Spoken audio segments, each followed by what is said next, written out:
Hola, Ricardo. ¿Lista para otra inmersión profunda? Hola, Mary. Claro que sí, siempre listo para explorar nuevas ideas. Genial. Hoy nos adentramos en un concepto que me tiene intrigada. La invasión de los desórdenes. Suena un poco intenso, ¿no? Lo sé, ¿verdad? Ujú.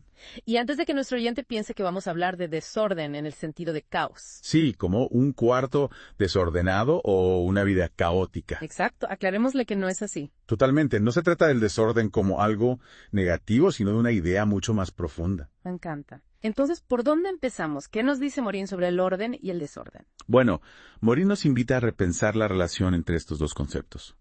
En vez de ver el universo como una simple transición del orden al desorden, como sugería la física clásica. ¿Te refieres a esa idea de que todo tiende al caos con el tiempo? Exactamente. Morin argumenta que el desorden juega un papel fundamental en la creación y la evolución del orden. Imagínate. Espera. ¿Me estás diciendo que el desorden no es el enemigo del orden, sino su aliado? Justamente. Piensa en el Big Bang, ese momento inicial del universo. Una explosión inimaginable de energía y materia. El máximo exponente del desorden, ¿verdad? Exacto. Y sin embargo, de ese caos primigenio surgió la organización del cosmos, las galaxias, las estrellas. Todo lo que conocemos. Así es. Ahora que lo mencionas, tiene mucho sentido. Pero, ¿cómo podemos visualizar ese proceso? ¿Cómo algo tan caótico puede dar lugar a algo tan organizado? Morin utiliza ejemplos fascinantes para ilustrar este punto. Uno de ellos es la formación de las estrellas, estos cuerpos celestes. Sistemas altamente organizados que vemos brillar en el cielo nocturno. Sí, nacen de eventos y procesos caóticos. A ver, explícame eso. ¿Cómo es que una estrella, un símbolo de orden y perfección, surge del desorden? Imagina una nube gigante de gas y polvo interestelar. Dentro de esa nube reina el caos. Turbulencias, colisiones, inestabilidades. Suena bastante caótico. Lo es. Pero gracias a la fuerza de gravedad, ese desorden comienza a colapsar sobre sí mismo. La materia se comprime, se calienta y eventualmente... Exactamente. Wow. Es increíble pensar que algo tan majestuoso como una estrella tiene sus raíces en el caos. ¿Tienes algún otro ejemplo que pueda ayudarnos a comprender mejor esta idea? Claro que sí. Morín menciona las células de Bénard, un fenómeno físico que ilustra a la perfección cómo el orden puede surgir espontáneamente del desorden. ¿Y eso cómo funciona? Imagina un fluido, como agua o aceite, que se calienta desde abajo. El calor crea un estado de desorden en el fluido. Las moléculas se mueven frenéticamente, chocando entre sí. Sí, pero a medida que el calor aumenta, de repente emergen patrones ordenados. Se forman celdas hexagonales en la superficie del fluido. Increíble. Es como si el desorden tuviera un potencial creativo oculto. Exacto. Y esto nos lleva a un punto clave en el pensamiento de Morín, el desafío a los paradigmas tradicionales. ¿A qué te refieres?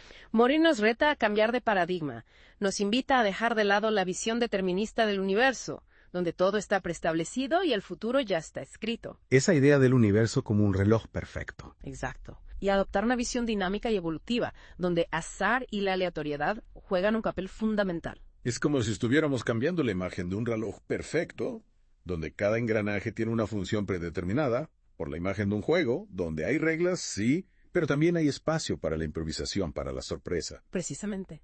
Y esto nos lleva a otro punto clave, la importancia de los sistemas abiertos. La física clásica se enfocaba en sistemas cerrados. Donde no hay intercambio con el exterior. Correcto. Pero el universo, la vida, la sociedad, son sistemas abiertos, en constante interacción con su entorno. Y en estos sistemas abiertos el desorden fluye, entra y sale, impulsando la transformación y la evolución. Justamente.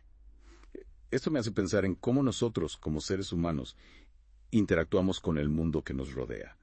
No somos entes aislados, sino que estamos en constante intercambio con nuestro entorno. Claro. Recibimos información, procesamos experiencias, tomamos decisiones. Y todo esto dentro de un contexto que nunca es completamente predecible. Exactamente. Y en ese flujo constante, en esa interacción con lo impredecible, es donde reside el potencial para el cambio, para el crecimiento, para la creación. Es ahí donde la invasión de los desórdenes se convierte en una fuerza motriz de la vida misma. Y si seguimos explorando esta idea de la invasión de los desórdenes, me parece fascinante cómo Morín la conecta con la información. Sí, a primera vista parecería que el desorden y la información son opuestos. ¿Verdad? Totalmente. Siempre he pensado en la información como algo estructurado, organizado, mientras que el desorden Bueno, es justamente lo contrario. ¿Cómo es que Morin ve una conexión entre ambos?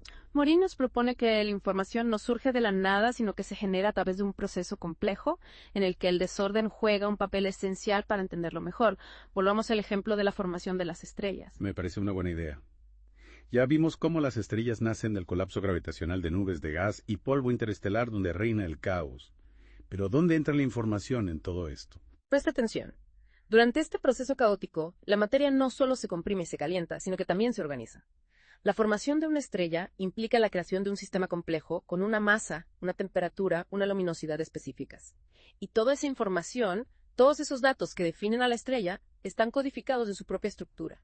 Es decir, que la información no es algo abstracto que existe por separado, sino que está intrínsecamente ligada a la materia y a su organización. Exactamente. Y aquí viene otro punto crucial. La información no es estática, sino dinámica. Se crea, se transforma, se transmite, se degrada. Y en este proceso el desorden vuelve a jugar un papel fundamental. ¿En qué sentido? No me imagino cómo el desorden puede contribuir a algo tan delicado como la transmisión de información. Piensa en cualquier proceso de comunicación. Siempre existe el riesgo de que la información se distorsione, se pierda, se contamine con ruido. Y esto es especialmente cierto en los sistemas complejos como los seres vivos o las sociedades. Ahora que lo dices, tiene sentido. En la genética, por ejemplo, la información se transmite de generación en generación a través de los genes. Pero siempre hay un margen de error de mutación que introduce un elemento de desorden en el proceso. Exactamente.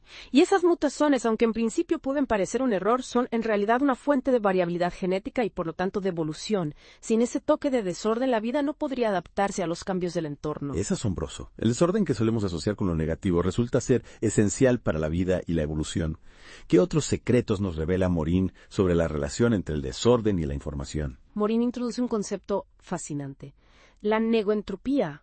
Puede sonar complicado, pero en realidad es bastante intuitivo. La entropía, como sabrás, es una medida del desorden de un sistema. La negoentropía, por lo tanto, sería lo contrario, una medida del orden. Entiendo. Pero ¿cómo se relaciona la negoentropía con la información? Morin argumenta que la información es una forma de negoentropía. Es decir, la información introduce orden en un sistema. Pensemos en el ADN, por ejemplo. El ADN contiene información genética que determina las características de un ser vivo. Esa información es una forma de orden de organización que se opone al desorden de la materia inerte. O sea que la información no solo surge del desorden, sino que también lo contrarresta, introduciendo orden en el sistema. Es como una batalla constante entre el caos y la organización. Precisamente. Y en esta batalla la información juega un papel crucial impulsando la evolución hacia sistemas cada vez más complejos y organizados. Y aquí es donde entra en juego el ser humano con nuestra capacidad única para generar, procesar y transmitir información a una escala sin precedentes. Es verdad, nuestra capacidad para el lenguaje, para la cultura, para la tecnología, nos convierte en agentes activos en esta danza entre el orden y el desorden. Pero esto también nos plantea una gran responsabilidad. Sin duda. La información que generamos y compartimos puede contribuir a crear un mundo más ordenado, más justo, más sostenible.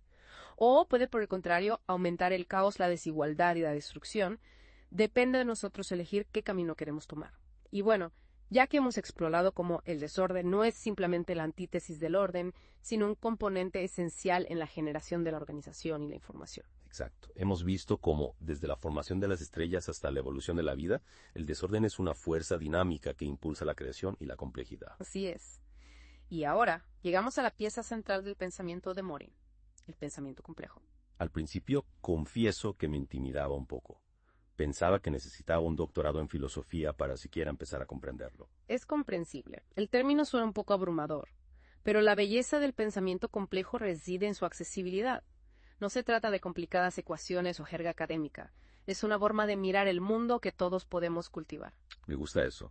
¿Y en qué consiste exactamente? En esencia, se trata de abrazar la incertidumbre y la contradicción. En lugar de buscar respuestas simples y definitivas, el pensamiento complejo nos invita a considerar múltiples perspectivas, aceptar que la realidad es multifacética e interconectada. ¿Y cómo se traduce eso a la vida real? ¿Cómo podemos aplicar el pensamiento complejo a los problemas que enfrentamos día a día? Buena pregunta. Pensemos, por ejemplo, en un problema social como la pobreza. Ajá. Un enfoque simplista podría buscar una única causa y una única solución. Claro. Pero el pensamiento complejo nos invita a considerar la multitud de factores que contribuyen a la pobreza. Económicos, sociales, culturales, políticos, históricos. Es decir, en lugar de buscar soluciones mágicas, El pensamiento complejo nos da un marco para comprender mejor los problemas y buscar soluciones más integrales y efectivas. Exactamente.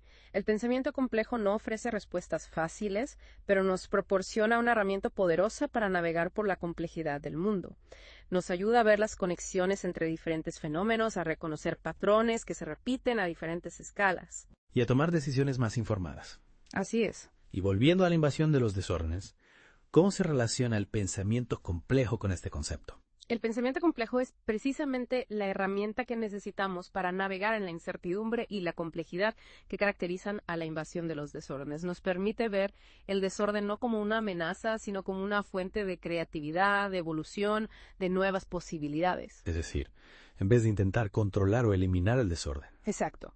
El pensamiento complejo nos enseña a bailar con él, a aprovechar su energía creativa para generar nuevas formas de orden y organización. Precisamente. Y al abrazar el desorden, al pensar de manera compleja, nos abrimos a la posibilidad de crear un mundo más adaptable, más resiliente, más preparado para los desafíos del siglo XXI. Esta inmersión en la invasión de los desórdenes ha sido un verdadero viaje intelectual. Hemos explorado conceptos complejos, pero también hemos encontrado herramientas para comprender mejor el mundo y nuestro lugar en él. Así es.